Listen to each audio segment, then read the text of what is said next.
Þá er komið að 15. lið á dagskrá, sóknaráætlun Norðurlands eystra 2020 til 2024 til málstekur bæjarfulltrúi Hilda Jana Gísladóttir.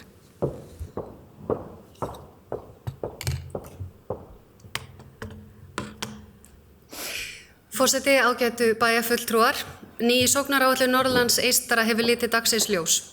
Sóknaráætlanir landshlutana byggja á því sem áður hétu vaxtarsamningar og eins og nöfnin bera með sér þá er ætlunin að horft sé til vaxtar og sóknar í byggðamálum.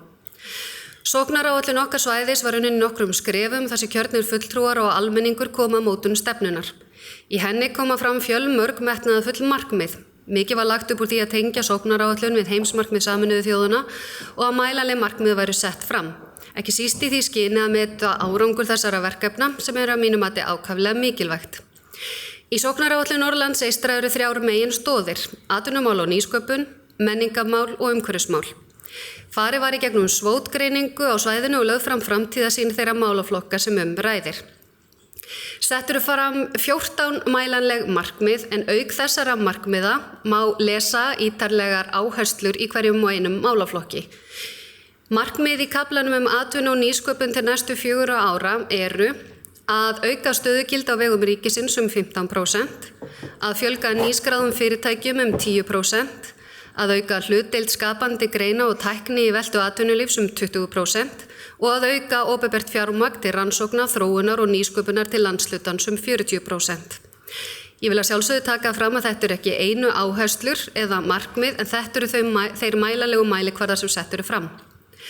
Markmiðin í menningarmálum er að menntunarstig hækki 5%, að jákvætt viðhorf íbúa til menningar aukist 10%, að fjármagn til menningarmála aukist 10%, að störfum í listgreinum fjölgi 10% og að hamingja í landshlutanum aukist árlega 5%. Þetta markmið var rætt sérstaklega og talið ástæða til þess að hafa það inni því að til hvers eru við öll að þessu. Helstu áherslur í umhverfismálum eru að draga úr kolefnisspori landshlutans 50%, að draga úr urðun óendurvinnanlegs úrgangs 40%, að 80% af lífrænum úrgangi verði hluti af hringrásarhagkerfinu og að 10% af skólpi verði hluti af hringrásarhagkerfinu. Umrædd sóknaráætlun var samþykkt á aðalfundi Eyþings þar sem kjörnir fulltrúar á Norðurlandi eystra komu að. Til að skoða aðeins fjármögnun verkefnisins þá er grunnframlag ríkisins til allra sóknaráætlunarsamninga landsins 716,1 milljón króna. Þar af 492,5 frá samgöngu- og sveitarstjórnarráðuneytinu og 226 frá mennta- og menningarmálaráðuneytinu. Til viðbótar eru gerðir sérstakir viðaukar að samgöngu- og sveitarstjórnarráðuneytið leggi til 100 milljónir króna til sértækra verkefna sóknaráætlunarsvæða. Mennta- og menningarmálaráðuneytið leggi 32,8 milljónir króna til menningarmiðstöðva og að umhverfis- og auðlindaráðuneytið leggi 10 milljónir króna til verkefni sem tengjast hringrásarhagkerfi og loftslagsmálum.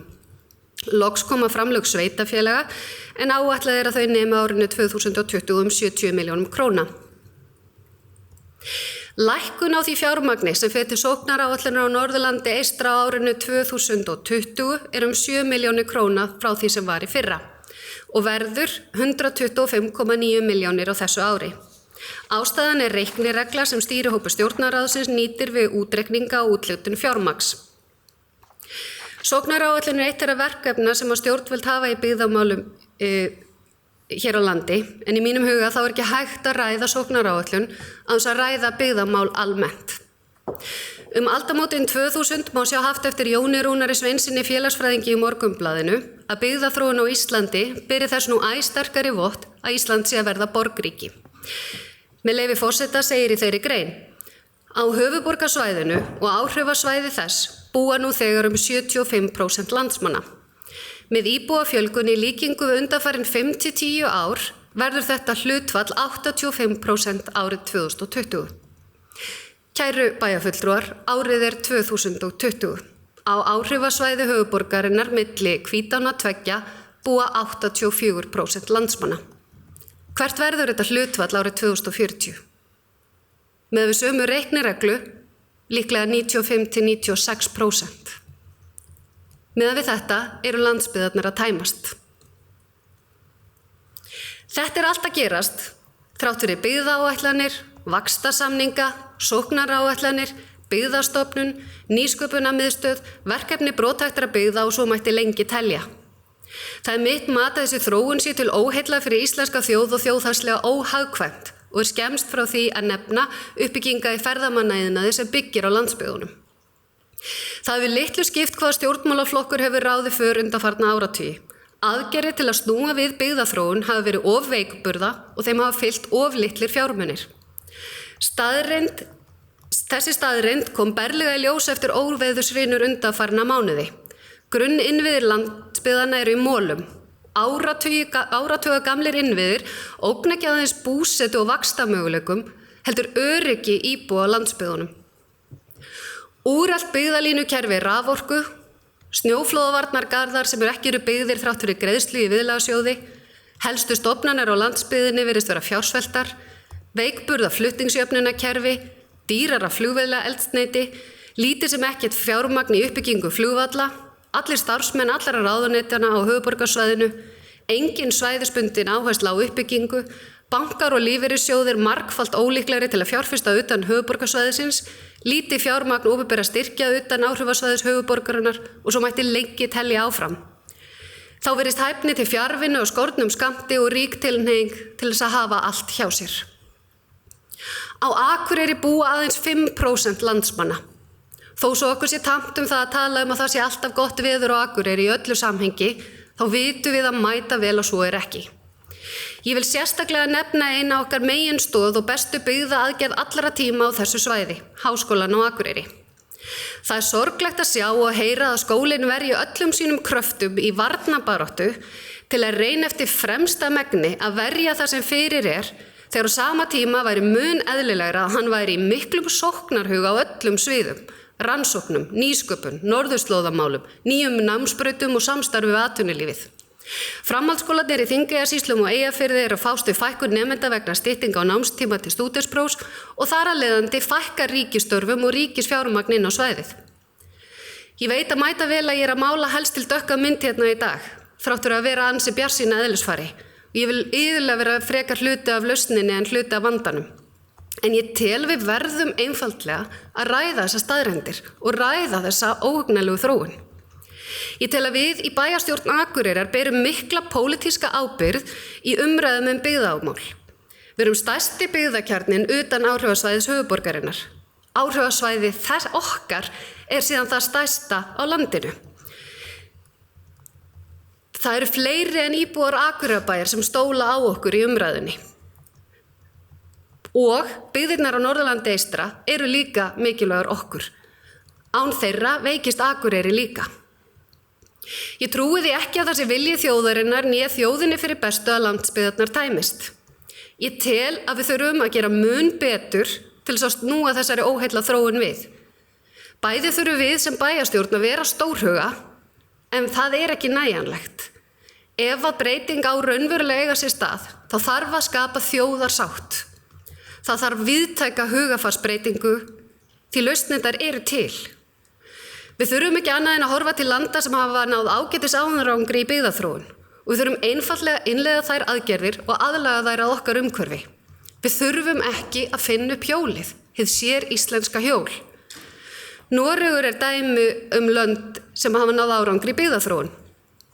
Starfsmenn Byggðastofnunar fóru í fræðsluferð til Noregs árið 2017 og þar má lesa ýmislegt áhugavert með leyfi forseta, þá kemur þar fram að lengi hafi ríkt mikil samstaða mikilvægi öflugra byggðastefnu í Noregi. Þetta er lykilatriði. Ef ekki samstaða, þá breytist ekkert. Hvað vill þjóðin?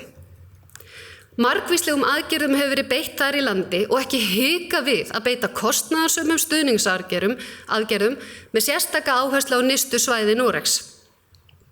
Sem dæmi það sem gert hefur verið þar, þá má nefna að á skilgreindum aðgerðasvæðum var ráðist í lækkun tekjuskatts, undanþágu frá gjaldi á rafmagni, afskriftir námslána, hærri barnabætur, á tilteknum svæðum heimilt að endurgreiða tiltekna prósent á stofnkostnaði nýrrar atvinnustarfsemi allt eftir stærð fyrirtækja og atvinnurekstur getur átt rétt á endurgreiðslu hluta flutningskostnaðar að hámarki 30–40% af heildar upphæð allt eftir fjarlæg flutninga. Þá hafa norsk stjórnvöld horft til sameiningar sveitarfélaga og lagt töluverða fjármuni í að liðka fyrir slíkum sameiningum. Kannski ekki ósvipað því sem nú kemur fram í frumvarpi sveitarstjórnarráðherra sem taka á fyrir á Alþingi. Hins vegar hefur mjög sjaldan þvingunaraðgerðum verið beitt í því skyni í Noregi. Ég tel að við þurfum að taka ákvörðun höfuðstaðinn okkar. Ég tel að það þurfi sérstaka höfuðstaðastefnu fyrir Akureyri, Egilsstaði og Ísafjörð og skilgreina þurfi ábyrgð og skyldur þeirra sveitarfélaga í formi höfuðstaðastefnu. Við sjáum það glöggt á heimsvísu að fólk sækist í auknum mæli eftir nálægð við borgarsvæði og ég tel tímabært að á Íslandi sé tekin ákvörðun að önnur borg verði til á Íslandi og sú borg verði Akureyri. Ef slíkt á að gerast þá þarf að fara vandlega í gegnum það hvað það þýðir og það þarf að gera aðgerðaráætlun sem tryggir að þessi önnur borg landsins eða það sem oft kallað second city hafi sannarlega ábyrgð og skyldur umfram eigið sveitarfélag, skilgreina hversu langt sú ábyrgð nær, í hverjum felst og að sjálfsögðu þarf fjármagnaða aðgerðaráætlun til að innleiða slíka stefnu. Þá líka umhugsunarvert fyrir okkar litlu þjóð að hafa öll eggin í sömu körfuna á höfuðborgarsvæðinu. Komi eitthvað fyrir á því svæði, þá eru litlar bjargir orðnar eftir utan þess og mikilvægt að hafa það hugfast í landi líkt og okkar þar sem að náttúruöflin minna reglulega á sig. Akureyrarbær hefur nú þegar óskað eftir því við samgöngu- og sveitarstjórnarráðherra að Akureyrarbær taki í samstarfi við samtök sveitarfélaga og atvinnuþróunar á Norðurlandi eystra eða SSN þátt sem vaxtarsvæði í stefnumótandi byggðaáætlun. Vonandi fáum við jákvæð viðbrögð við því erindi og að slíkt verkefni undirbyggi ákvörðun framhaldið. Sóknaráætlun landshlutanna færir heimamönnum völd og fjármagn til að taka ákvörðun sína eigin framtíð. Slíkt í mínum huga góðra gjalda vert en ég jafnframt hugsa yfir því hvort það sé of lítið og ég vona það sé ekki of seint. Þá tel ég einnig sorglegt að aðeins sveitarstjórnarráðuneytið og menntamálaráðuneytið fjármagni lungað af sóknaráætlunum landshlutana. Öll ráðuneytin ættu í mínum huga að leggja fjármagn til verkefnisins. Þá tel ég líka sorglegt að sjá að fjármagn til sóknaráætlunar hefur lækkað á þessu ári og ef marka má fjármálaáætlun ríkisstjórnarinnar þá kemur þetta fjármagn til með að lækka næstu árin. Þetta ekki beint svo þróun sem ég hefði talið eðlileg í landi sem að verða eitt mesta borgríki veraldar. Það bæjarfulltrúi Hilda Jana Gísladóttir lokið máli sínu. Orðið laust. Næst tekur til máls bæjarfulltrúi Andri Teitsson.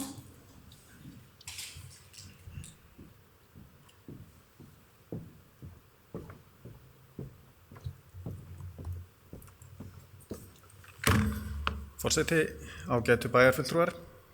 Ég vil byrja á að þakka Hildu Jönu fyrir góða kynningu á sóknaráætluninni. Þetta metnaðarfullt plagg og veitir nú ekki af. Ég staldraði við einn punkt sem í upptalningu á SWOT-greiningunni. Einn af veikleikunum okkar, fjarlægð frá markaðssvæðunum, hár ferða og flutningskostnaður. Og þá rifjast upp að þjóðvegur númer 1 frá Akureyri til Reykjavíkur 388 kílómetrar. Þetta ansi löng leið fyrir flutning á til dæmis matvörunni okkar og annarri framleiðslu suður á aðalmarkaðinn. Og þetta líka löng leið fyrir ferðamenn sem að koma til Íslands Keflavík og við fáum ekki nógu stóran hluta af þeim hingað norður, skiljanlega. Og sjálf eigum við erfitt með að sækja þjónustu suður eins og við þurfum mörg hver til læknis eða hvað sem Nú, það væri hægt að stytta þessa leið töluvert með frekar einföldum hætti, til dæmis 5 til 6 kílómetra í Skagafirði og þá myndum við losna í leiðinni við erfiða leið við Víðivelli og Miklabæ og það væri hægt að stytta 15-16 kílómetra í Austur-Húnavatnssýslu og sömuleiðis sleppa við erfiðan veðurkafla í utanverðum Langadal. Svo var ég reyndar einu sinni í stjórn félag sem að vildi stytta leiðina 80 kílómetra. Það var allt of mikið, það var ekkert hlustað á það. Það var með því að fara Stórasand og með því að fara að hluta til Skagfirðingaveg sem að ég hafði mjög gaman að benda nágrönnum mínum á okkar í Skagafirði. Þetta var auðvitað leiðin suður, ekki að vera að þvælast alla firði, þræða fjörurnar. En þetta var nú svona aðeins til gamans. Ég fagnaði að það núna áhersla á umhverfismál sem eina af 3 stoðum í áætluninni og ég bendi á að við erum framarlega á landsvísu hérna á svæðinu, til dæmis með Moltu sem að vinnur úr lífrænum úrgangi, Orkey sem að vinnur eldsneyti úr úrgangsolíu og svo metanvinnslan frá gamla urðunarstaðnum á Glerárdal. Og ég bendi líka á að það komið núna fram frumvarp til laga sem gerir ráð fyrir að það verði lögð sú skylda á heimili og fyrirtæki að flokka allt sorp. Þetta verði ekki lengur bara vinsamleg tilmæli og hvatning. Þetta mun hafa verulega breytingu í för með sér og kannski bara mjög jákvæð innspýting í þessa umhverfisumræðu alla í sóknaráætluninni. Takk. Bæjarfulltrúi Andri Teitsson lokið máli sínu, næst tekur til máls bæjarfulltrúi Ingibjörg Ísaksen.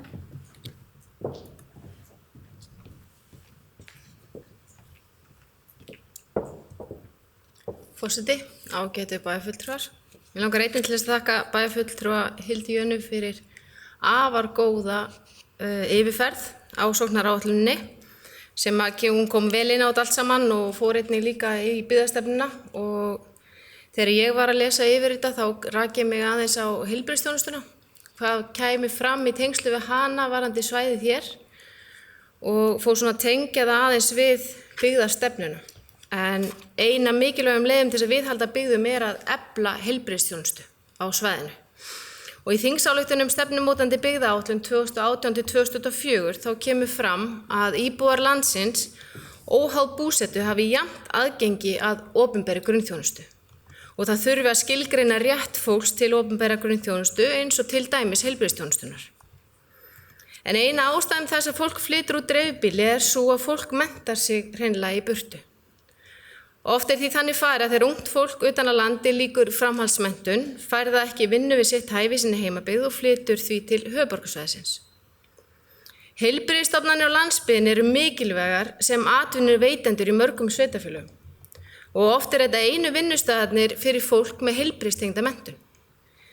Við getum horft á þetta hér á Akureyri þar sem við höfum heilbrigðismenntun í háskólanum sem er beintengt þeirri þjónustu sem við erum að veita hérna á svæðinu. Og í ljósi þessa er mjög mikilvægt að huga því að fjölga menntum einstaklingum á landsbyggðinni og horfa þá sérstaklega til heilbrigðisþjónustu því þar þarf verulega að gefa í.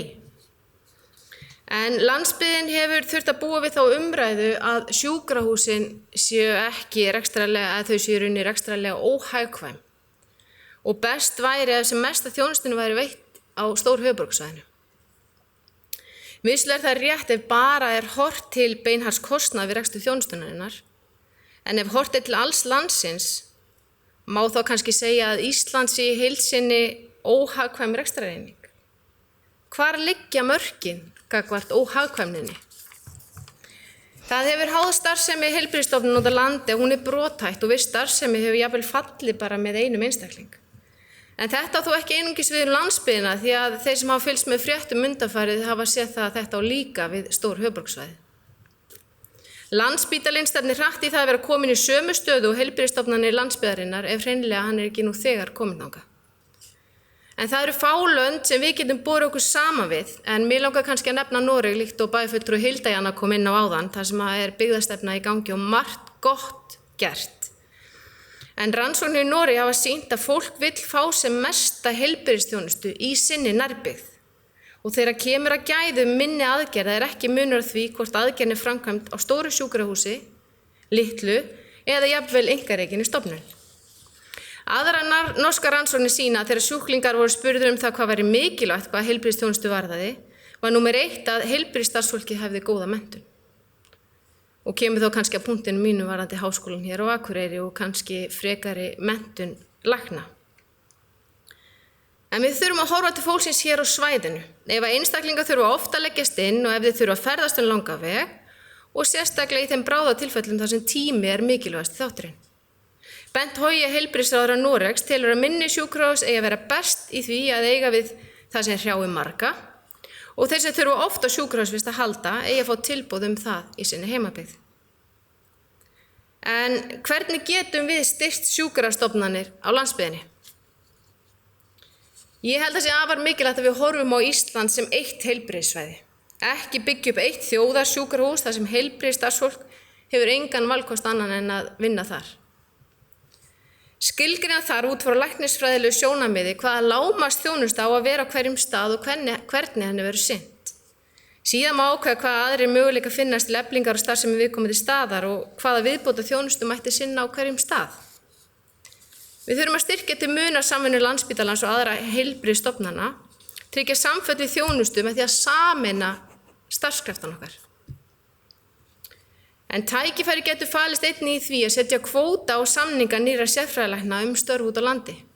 Ég veit að Noregur gerir það þegar norskir sérfræðingar útskrifast eða læknar útskrifast þá fá þeir boð vinnu út á landi og þeim ber að taka hana, annars þurfa þeir að flytja úr landi og fara sækja vinnu annars staðar. En ég ekki að tala að ganga svo langt. En við getum líka kanna hvort að það væri hægt að hafa einhverja skattalegar ívilnanir eða afslátt af námslánum gegn því að viðkomandi heilbrigðisstarfsmaður starfi í tiltekinn tíma á viðkomandi svæði. En fyrst og fremst þarf að horfa á Ísland sem eitt heilbrigðissvæði og hvernig verður kosið að allir þegnar landsins njóti þeirrar grunnþjónustu sem kveður á Takk. Bæjarfulltrúi Ingibjörg Ísaksen lokið máli sinni. Næst tekur til máls bæjarfulltrúi Gunnar Gíslason.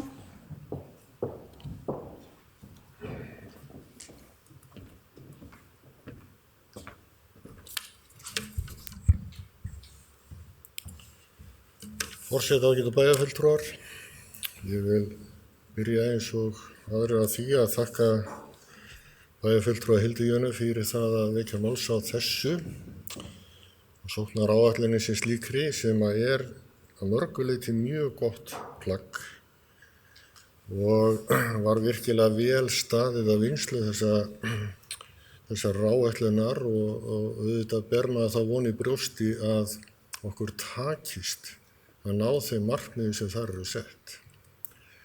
Það er til mikilla fyrirmynda líka að það séu sett viðmið árangur og ég naut samt aðeins það að það eru sett viðmið árangur í ákveðnu hlutfalli en það er ekki tilgreint hver grunnstaðan og það kannski fannst mér veikleiki í áætluninni sem slíkri og væri kannski ráð að bæta inn í hana með einhverjum hætti. Því að það myndi bara styrkja hana, alveg klárlega.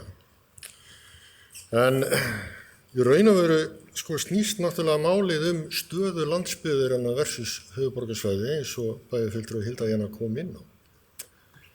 Bæjarfulltrúi Ingibjörg nefndi líka. Þetta er náttúrulega grafalvarlegt mál.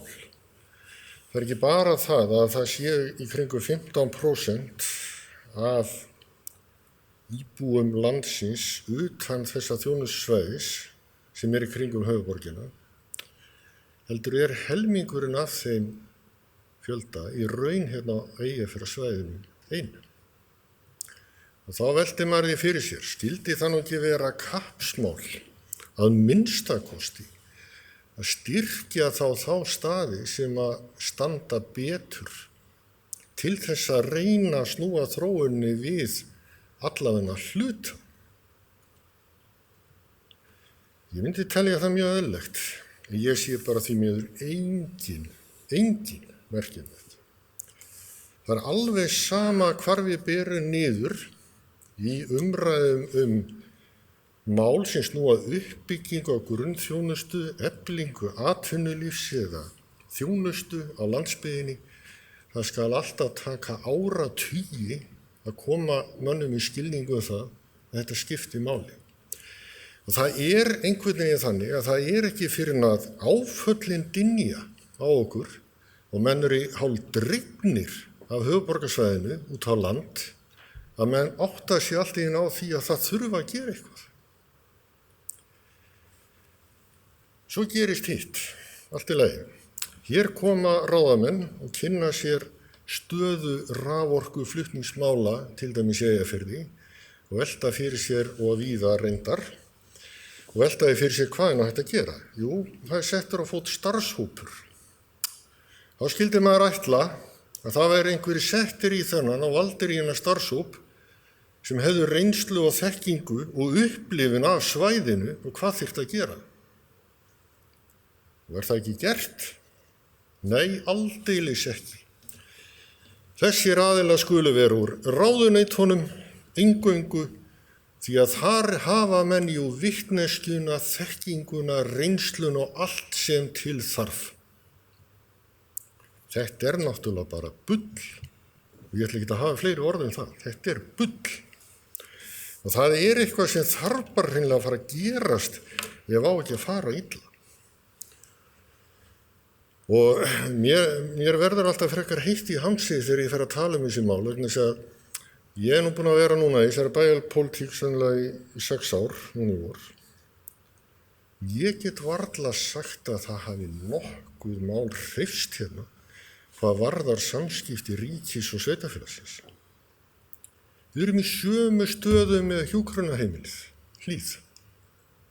Við erum að bera þarna einhvern 400 milljóna króna kostnað að þjónustu sem ríkið á að standa undir. Það því að við sem að gera svona vel? Nei, við höfum bara úttekt á því frá óháðum aðila að við erum að gera það sem sagt eigi að gera. Ef þetta dýrara hér heldur en annars staðar, þá það vegna þess að einhverjir aðrir ekki að gera það sem eigi að gera. Nema að setja túlka og teygja viðmið landlæknisembættisins og heilbrigðisráðuneytisins út í hafsauga og segja bara við erum að gera það sem á að gera af því að við erum að gera þetta svona og það skiptir engum máli hvað þið gerið, þetta bara svona og því að borga þetta á að kosta minna þeim. Þetta bara della líka. Háskólinn eins og kom hérna fram áðan stendur í ákveðinni varnarbaráttu núna og í raun og veru þá ættum við að taka hvert einasta málefni hérna sem snýra samskipti ríkis og sveitafélagana hér bara til umræði bæjarstjórn. Lið fyrir lið fara ofan í hvern lið fyrir sig og ræða þetta og koma fram með einhverja tillögur aðgerðir. Og þar þurfum við bara að standa sem ein heild þó við séum ekki alltaf sammála aðra hluti. Því að þetta bara þjóðþrifamál fyrir samfélagi hérna og ég stundum sagt að kannski ætti að fara að horfa á Akureyri sem brothætta byggð og þá sagt nei, það svo neikvætt. Auðvitað þetta neikvætt, þá þurfa að standa hérna og segja Akureyri brothætt byggð. Ég veit það. Ég bara farin að hallast að því að það sé markvisst unnið að því á einhverjum sviðum þarna suður í Reykjavík, á Arnarhólnum og einhvers staðar staðar, í stjórnarráðunum, að því bara að veikja landsbyggðina markvisst. Af því að þó að menn setji falleg orð á blað, þá ekkert gert með það. Þó að menn komi hér og svari, já, við höfum skilning á þessu, við vitum að þessu, við þurfum að gera eitthvað.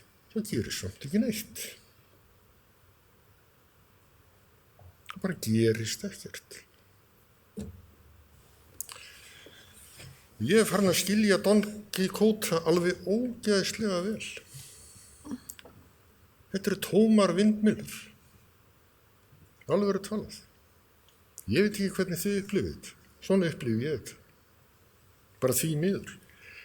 Og það sem alvarlegt í þessu það að nú erum við komin á fulla ferð í 4. iðnbyltinguna. Við erum að fullri ferð inn í það.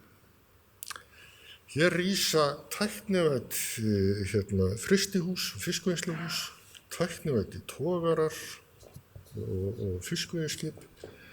Það tæknivæðing í öllum geirum sem kallar á minna mannafl. Þar. Hvað það sem kemur þá til með að standa undir atvinnulífinu? Það menntun. Það menntun á sem flestum sviðum. Hvaða menntastofnunin á Íslandi hefur skilað flestum menntuðum einstaklingum út á landsbyggðirnar? Það Háskólinn á Akureyri. Þá ekki tilvalið að styðja við Háskólinn á Akureyri? Byggja þar upp sterka menntastofnun sem getur sinnt menntun á sem flestum sviðum.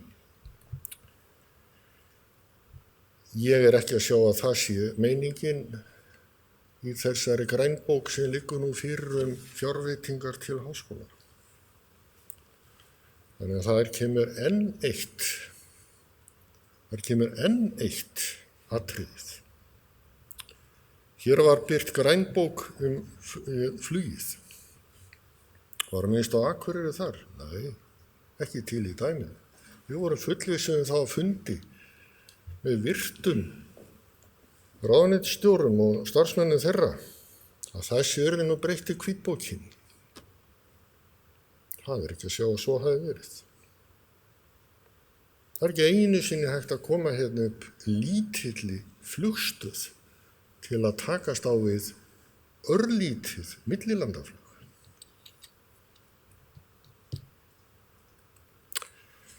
Ég ætla ekki að hafa þetta lengra núna.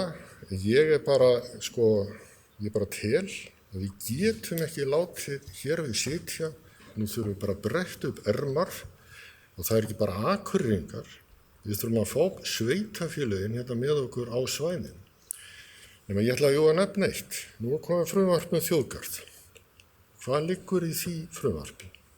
Ég sé ekki betur að því að verður við að tala styttingu þjóðvegarins til Reykjavíkur, sem eitt af þeim verkefnum sem við þurfum að fara í.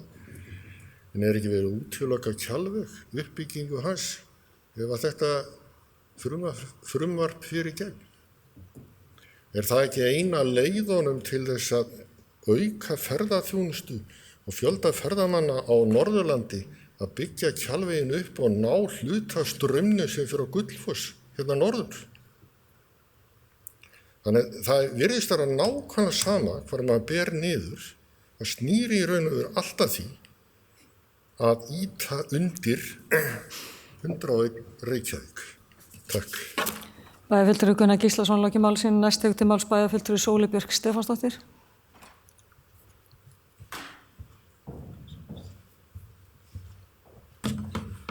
Forseti og ágætu bæjarfulltrúar. Byrjaði að þakka bæjarfulltrúi Hildíönu fyrir að taka þetta mál á dagskrá og fara svona vel yfir þetta og ætla bara að segja bara svona hjartanlega sammála öllu því sem að bæjarfulltrúi Hilda Jana sagði og ég meira meina sammála líka öllu því sem að bæjarfulltrúi Gunnar Gíslason sagði. Ég er samt ekki alveg jafn þunglindi yfir þessu. En mér langaði að nefna eitt atriði sem hefur ekki verið komið hérna inn á og það er fólksfjölgun og það er að segja fjöldi þess fólk sem býr á þessu landi. Það er auðvitað í raun og veru mjög stór hluti af þessu máli sem við þurfum að ræða líka að því við erum að tala hlutfall heildarfólksfjölga sem að býr hér og hvar á landinu. Að þá auðvitað þurfum við að hugsa það að það þarf auðvitað og einmitt að því að það er engin lína hvar er hagkvæmt að búa og hvar ekki, en auðvitað verður alltaf hagkvæmur og verður alltaf betri þjónusta eftir þessum að fólki fjölgar. Og að því að nú verið að vísa hérna dálítið í Noreg og lausnir sem að þar hafa verið fundnar upp, að þá get ég vísað í minna eigin persónulegu reynslu af því að búa í Norður-Noregi árið 1993, þangað sem ég fór til að leita ævintýra og peninga og vinnu og þar var gríðarlega mikið af fólki frá Sri Lanka. Þar höfðu Norðmenn bara, það var gríðarlega mikil borgarastyrjöld búin að vera lengi á Sri Lanka.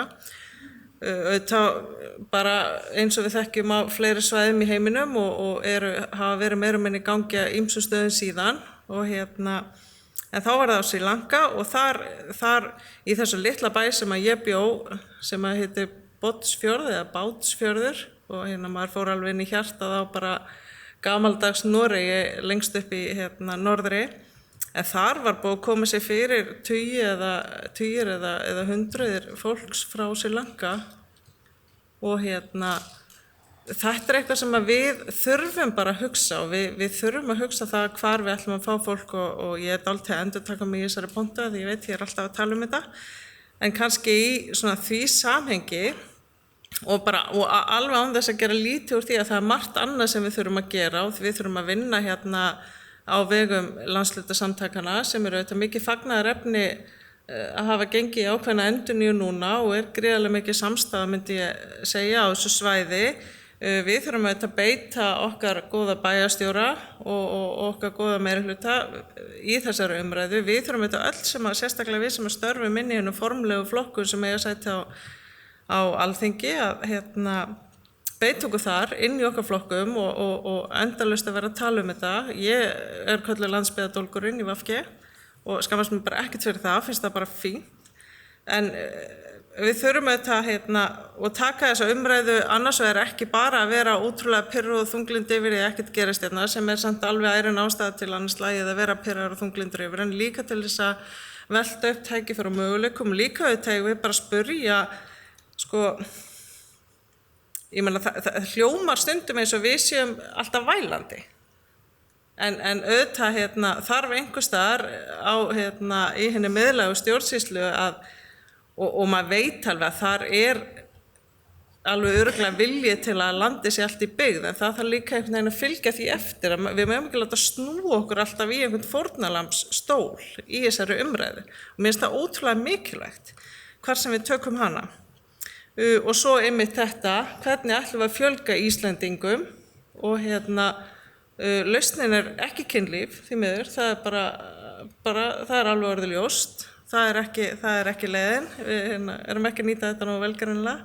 Þannig að sú lausnin að gera landið aðlaðandi fyrir fólk sem fætt annars staðar í heiminum. Og í því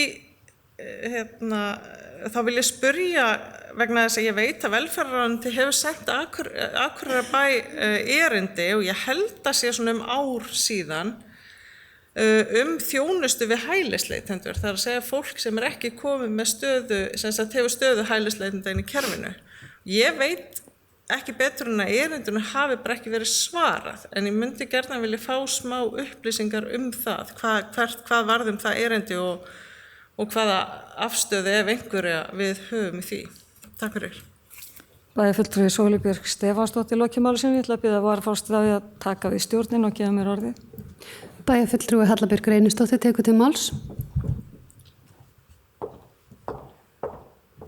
Forseti, ágætu bæjarfulltrúar. Ég ætla að byrja eins og aðrir að þakka Hildi fyrir að vera með þetta kynna áætlunina fyrir okkur og tekundi bara hvert orð eins og Sóley með Hildu og öðrum bæjarfulltrúum sem hafa talað hérna. Ég held við séum mjög sammála svona stöðuna og þessa greiningu og af hverju erum við hérna og svo framvegis og hvað þurfum við mögulega að gera. Ég hef búin að setja hann á silent, en ok. En ég ætla svo sem ekki að vera þunglega því að Sóley kom inn á það. En ég ætla samt að taka verulega undir með Gunnari þegar hann fór hérna yfir, við erum og frá því að ég kynntist bæjarmálunum fyrst, þá höfum við verið að tala eins og við séum að tala bara fyrir tómum eyrum. Við erum alltaf, við eyðum hérna, við bæjarfulltrúar og fleiri náttúrulega hérna innan kerfisins bara hjá ríkisstofnunum, alveg ómældum tíma í að berjast fyrir því að verkefnum ríkisins sé almennilega sinnt á svæðinu, sem ætti að vera metnaðarmál þeirra sem bera ábyrgð á þessum málum. Við erum að berjast fyrir því að háskólinn fái hér réttlátar fjárúthlutanir. Það eiginlega sama hvar við berum niður, menningamál, samgöngumál, raforka núna síðan hversu langan tíma taka öll þessi vinna. Ég var á fundi núna daginn Blöndulínu 3 og ég hafði líka farið á fund 2010 þá ný bæjarstjórn sem þá að vera að ræða Blöndulínu 3 og mikilvægt að þetta þyrfti að koma sem fyrst. Núna sem þess að 10 árum seinna þá sátum við bara ágætisfund en vorum að gera svótgreiningu. Og sem bara gott að blessa það, en þú veist, maður hugsa með sér, verði hérna eftir 10 ár líka í sömu stöðu eða einhver annar í þeirri stöðu að fara á fund og já, nú bara verður þetta að koma, við verðum að fá Blöndulínu 3. Þetta bara svona dæmi eitt verkefni sem að búið að liggja á þessum landshluta hérna verulega og bara stendur honum fyrir þrifum innviða uppbyggingu sem getur þá orðið til þess að við getum bara hreinlega tekið málinn í okkar hendur og ekki þá verið eins og bæjarfulltrúi Sóley kom hérna inn og við værum eitthvað svona vælandi yfir einhverju, þú veist, það ekki það. Við þurfum bara að hafa innviðana í lagi til þess að við getum þá gert það sem við eigum að vera að gera. Við eigum ekki að þurfa einir landsmanna að greiða með öldrunarþjónustu umfram bara skattpeningana sem renna til ríkisins. Það bara ósanngjarnt. Og svona mætti bara áfram telja. Við höfum verið að standa okkur gríðarlega vel hérna á Akureyri og við höfum alveg fulla burði til þess að gera betur, en tölurnar sína annað, eða þar að segja, bara eins og bæjarfulltrúi Hilda Jana kom hérna inn á í upphafi. Grein sem er rituð árið 2000, að eftir 20 ár þá munir bara 85% búa á höfuðborgarsvæðinu.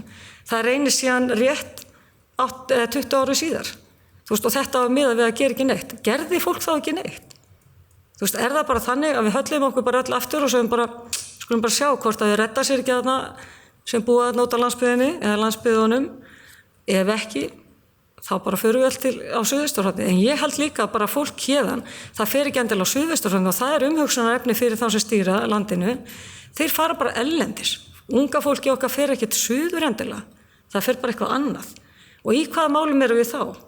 Við gætum eins og bæjarfulltrúi Sóla kom inn á, boðið erlendu fólki að koma hérna í meira mæli og það er bara auðvitað að gera það. En það kannski duga bara ekki til og við þurfum þá líka að taka vel á móti því.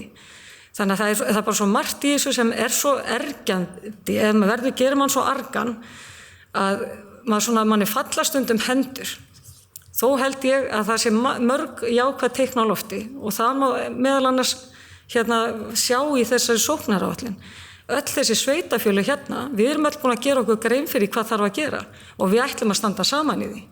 Við höfum verið að berjast fyrir bættum samgöngum sem er nú eitt og ég ætla nú svo sem ekki að tala lengi flugvöllin eða uppbygginguna þar. Það er náttúrulega bara til háboruna skammar að ætla sér ekki að bara vinda sér í það verk.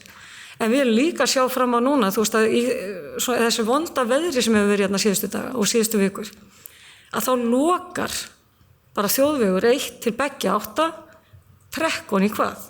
Og ég er ekki að segja, vil ekki að fólk fara vaða af stað í vitlausu veðri og fara í einhverja hættuför. En það þyrfti að koma upp betra kerfi, það sem að væri þá bara hreinlega farið með mókstustækjum 2 á dag eða eitthvað slíkt. Þetta er óboðleg þjónusta fyrir svona stórt svæði og svona stórt atvinnusvæði sem byggir á því að geta flutt vörur til og frá svæðinu. Þannig að það er svona eitt lítill hluti. Við þurfum einhvern veginn alltaf, finnst mér að vera, og það verður til þess að við hljómum eins og við sem að væla, en við erum alltaf sett í þá stöðu að þurfa að berjast fyrir viðunandi þjónustu frá þá hinu stjórnvaldinu. Og svo ég haldi mér nú á jákvæðan notum sem tilbæri að þá ætla ég að taka upp þetta þessi samstæða sveitafélaganna í kring er algjörlega til fyrirmyndar og hefur breyst alveg á síðustu árum og við erum sammála hvað er hægt að gera og við ætlum að gera það, en ríkið þarf að sjálfsögðu að koma með okkur í það. Bæjarfulltrúi Hallabjörg Reynisdóttir hefur lokið málu sínu og færi inn aftur stjórn fundarins. Takk fyrir það. Og næst tekur máls bæjarfulltrúi Eva Hrund Einarsdóttir.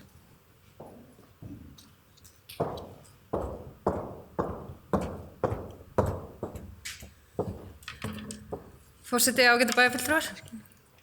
Ég vil líkt og aðrir byrja á því að þakka Hildu Jönu bara fyrir mjög gott og ítarlegt erindi. Bara mér finnst þetta bara algjörlega hitt í mark og ég held að þú hefur sagt það sem við öll erum að hugsa og höfum svo sem marg rætt um. En ég fór aðeins að hugsa nú er þetta, ég er ekki búin að vera mjög lengi í pólitík, ég er samt búin að vera 5 ár í pólitík og ég finn með hverju árinu hvað ég verð alltaf leiðilegri og leiðilegri og leiðilegri. Og ég held að eina ástæðum sé svo að sitja, ætli ég sé ekki búin að sitja svona 34 fundi raforkumál. Hlusta á það sama aftur og aftur og aftur. Ætli ég sé ekki búin að hlusta fara á álíka marga fundi varðandi flugvöllin. Háskólinn, sjúkrahúsið, Verkmenntaskólinn. Ég held að sé ekkert skrítið að þeir sem í pólitík og starfandi hér verður bara hálf þunglindir á þessu ástandi. En sem svo leiðilegt því að það svo hættulegt því að við erum á þeim stað að það svo fín lína hvenær við erum farin að tala okkur niður og fæla fólk frá okkur og hvenær við erum að berjast fyrir málefnum. Þannig að ég held við líka þurfum aðeins að fara að hugsa það því að ég heyri það á sömu ungu fólki að það sér enga framtíð hér. Og ég líka fer stundum að þá horfa, ok, það kannski orðið mér líka að kenna? Ég tala endalaust heima hjá mér, til dæmis það, hvað ríkið sé ömurlegt fyrir það að vera ekki að skaffa peninga í þetta og hitt og við sem að borga með okkur í þessu og hinnu. Og ég að tala þetta við vini mína og þau eiga börn og það allir að hlusta á þetta og þið eru öllur að tala þetta heima hjá ykkur og fleiri. Þannig að við megum heldur ekki skaða ímynd okkar með því hvernig við erum að tala. Þannig að eins og ég segi, þetta sé rosalega fín lína, þannig að en mér langar til þess að leggja til eitt, því að ég held það eru líka fundarnar sem við höfum setið hér með okkar þingmönnum hér í þessu kjördæmi og við erum alltaf að tala það sama og þau eru öll, sama í hvaða flokki þau eru að berjast með okkur og þau hafa alveg skilning, en það eru aðrir þingmenn sem að hafa ekki þennan skilning. Nú höfum við síðustu árin annars slagi farið til Reykjavíkur og hitt borgarstjórn Reykjavíkur. Næsta ferð okkar á bara að vera að fara að hitta alþingismenn, fara bara og ræða þessi mál, setja spilin á borðið og reyna að fá skilning fleiri heldur en bara okkar þingmanna á stöðunni að hér sé, eins og Hilda kom inn á, að skapast borgríki og ef við gerum ekki eitthvað núna og vonandi ekki orðið á seint, þá þetta bara búið. Það bara þannig. En ég ætla ekki að tala okkur of mikið niður, ég var að segja það í síðustu setningu. En ég fór einmitt til Noregs síðasta sumar og þar einmitt, eins og Hilda kom inn á, og búið að vera mikið sameiningar. Og það sem að ég var svo ánægð að sjá og heyra, hvað allir töluðu jákvætt þetta. Þetta var ekki eitthvað neikvætt, það var ekki verið að þvinga neinu, það fylgdi þessu fjármagn og fólk var frekar að sjá jákvæðu hlutina við þetta heldur en neikvæðu hlutina. Og mér langar svo að við komumst á þennan stað hér. Því að ef einhver nefnir orðið sameiningssveitarfélag, þá fara allir í vörn, við erum að tapa ykkur og við erum að missa eitthvað. Þannig að ég svo vonast til að við komumst upp úr því fari og ég reyndar rosalega ánægð með hvað árangri við höfum náð í samtali og samvinnu á þessu svæði. Ég held að þegar við áttum aðalfund á Þórshöfn fyrir nokkrum árum hjá landshlutasamtökunum, ég held að það hafi verið tímamótafundur. Þá fórum við í alvöru að tala saman hvað getum við gert til að hjálpa okkur og hvernig getum við staðið saman. Og það að vera búin að sameina atvinnuþróunarfélagin fyrir austan og hér landshlutasamtökunum finnst mér bara gríðarlega jákvætt og stórt skref og ég held að gera okkur miklu sterkari heldur en við höfum verið. Einmitt höfuðstaðastefna, ég held að það sé bara forgangsverkefni hjá okkur núna. Og núna höfum við fengið viljir frá ráðherra, sveitarstjórnarmála, að fara í það verkefni með okkur og nú bara látum við hann standa við það. Þannig að við þurfum bara að keyra á að fá fjármagn í að gera þetta því eins og Hilda kom inn á, við þurfum að veita hvað þetta þýðir. Ég vil ekkert endilega vera borg, ekki vitandi hvað það þýðir. Eða höfuðstaður, ekki vitandi hvað það þýðir fyrir mig. Þannig að komum því verkefni á stað. Við höfum líka rætt það svolítið að við höfum setið eftir í því að fá styrkin á svæðið. Og við þurfum líka að skoða hvað að valda, af hverju erum við ekki að sækja þessa styrki? Hvað er það? Ég ger mér ekki grein fyrir því, hvað nákvæmlega það er. Þannig að við þurfum að finna lausnir á því. Nú veit ég að háskólinn er búin að ráða til sín mjög færa sérfræðinga á þessu sviði að sækja styrki og það kannski verðugt verkefni fyrir okkur að fara bara í samstarf með háskólanum og fá að nýta þessa starfsmenn og þeirra þekkingu því að við vitum það öll að hér eru sjóðir og í Evrópu eru sjóðir sem við getum sótt í. Ég tala nú ekki verkefni eins og við höfum verið að tala eins og lífmessaverið að rektor háskólans hefur einmitt bent á það sé kjörið verkefni til þess að sækja fjármagni og þá erum við ekki að tala einhverja tíkalla, við erum ekki að tala það einhverja 1-2 milljónir, það jafnvel að tala 100 milljónir eða meira. Þannig að nýtum tækifærin þegar þau gefast eins og þarna. Nú hefur líka Kristján Þór ráðherra talað fyrir því að flytja störf út úr land.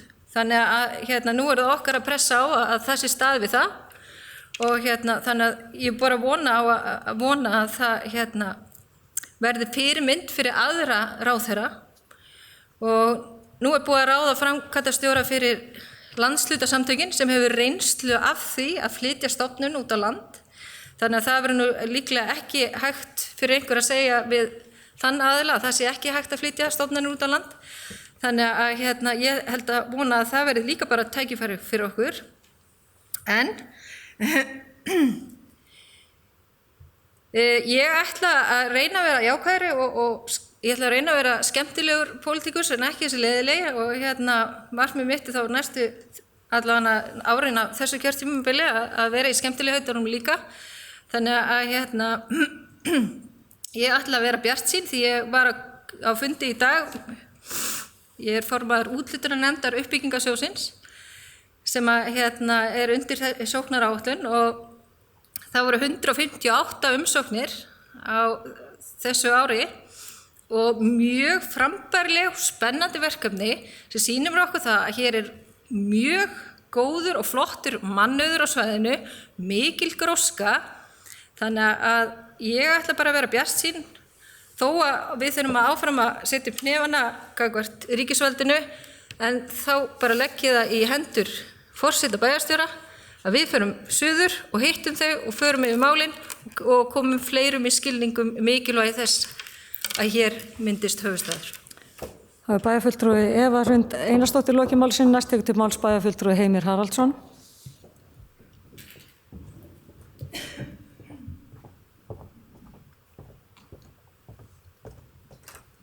Forseti, ágætir bæjarfulltrúar, ég vil byrja á að þakka Hildi Jönu fyrir vekjandi ræðu og segja jafnframt að það er auðvelt að vera sammála öllum bæjarfulltrúum sem hafa tekið hér til máls í dag. Það er mín bjargfasta skoðun að fólk eigi að fá að búa þar sem það kýs. Straumur fólks hins vegar liggur til suðvesturhornsins en við hér á Akureyri getur svona sannarlega verið mótvægi við það svæði. Í sóknaráætluninni er talað umhverfismál og einu af áherslunum er að við viljum koma upp líforkuveri. Þannig að ég ætla að vera jákvæður og tala sorp. Þannig að en lífmassi er úrgangur sem við viljum koma í fullkomin endurnýtingarfarveg.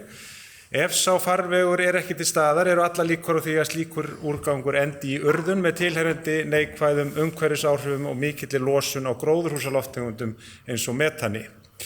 Á Norðurlandi erum við líklega að tala að lágmarki 15.000 tonna ári sem falla til, matarleifar, úrgangur frá sláturhúsum, steikingarolja, timbur, pappír, gróður og fleira.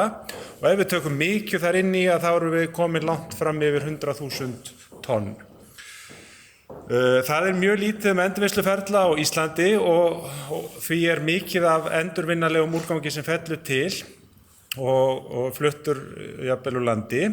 Með lífmassaveri erum við að opna nýja möguleika á þessu sviði. Uppbygging á lífmassaveri þar sem stór hluti af úrgangi á Norðurlandi yrði meðhöndlaður, yrði líka kærkomin viðbót inn í atvinnulífið og geti skapa fjölda tækifæra á nýsköpun og þekkingu. Það er bæjarfulltrúi Heimir Haraldsson lokið máli sínu, orðið er laust. Sem fleiri hafa ekki hvað sér hljóðs þá segir umræðan er lokið þennan lið.